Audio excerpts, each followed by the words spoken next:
Hannah, I guess, has kind of huge physical and emotional demands from you, so would you say it's the toughest role you've had to do yet? Actually, you know what, yeah.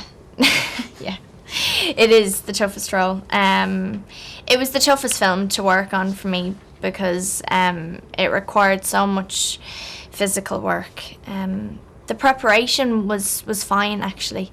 I mean, it was tough, but it was great. But once you get in there and you're doing it for a few months, it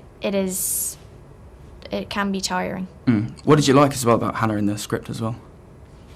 I loved the fact that she was never a part of civilization. As we find out a little later on, she wasn't really brought into the world in the most ordinary, normal way. And we can see that through her and through her character. And when she steps out into the real world, she's suddenly faced with real people and interacting with real people and technology and all these different things that she's never really encountered before.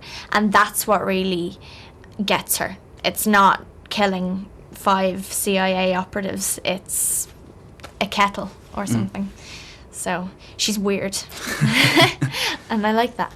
So, you know, with the fight scenes and stuff, it's kind of very demanding. So I wondered, how do you kind of prepare for that? Are you very calm before, or are you like in the corner listening to Eminem or something, trying to get angry? Or that would have been a great thing to do, actually. I didn't. You mean just before I do a fight scene? Yeah, before they film it and stuff. I would say I'm quite focused, and I liked to go through the fight moves by myself, just my fight moves. I found that really helped me, so I just, go through every single thing. And then we'd do it with the actors and we'd rehearse and then shoot it. So usually it was fine. But it's something that I'd always be thinking about. Even in my head sometimes, Jeff, the stunt coordinator, would come over and ask me, was I okay? Because I was suddenly just looking around the corner of the room because I was visualising everything in my head. How was it kind of working with Cate Blanchett as well and Eric Bana? It was great to work with them. They're 2 Aussies, so you can't go far wrong. But they're both brilliant at what they do, and I mean, Eric I got to know quite well because we did a lot of stuff together in the film.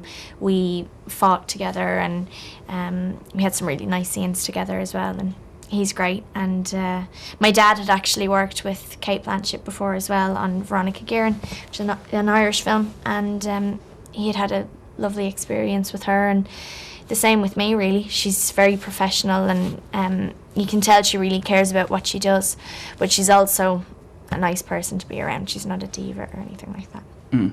Or kind of a lot of the roles you've done have been very intense and serious. Have you got any plans to do a comedy maybe in the future? Yeah, I'd love to.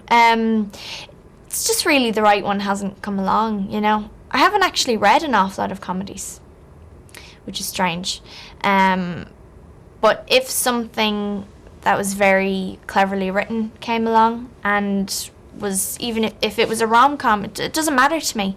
I don't really care what the genre is. It's just if it catches my attention and it's something that I think would be great to do, then it doesn't matter. Any comedy films you liked recently, or directors who you admire? The Hangover is everyone's favourite. I met one person who didn't get The Hangover, and I felt like using some of my Hanna skills on him. I was very annoyed. That's great. I mean, Juno was such a terrific comedy because it was like a black comedy. And actually, I did a film last year called Violet and Daisy, and that should be out probably the end of this year. We're not sure when yet. But that's a black comedy. That's quite funny, and the dialogue is bizarre. It's a bit like Juno. So.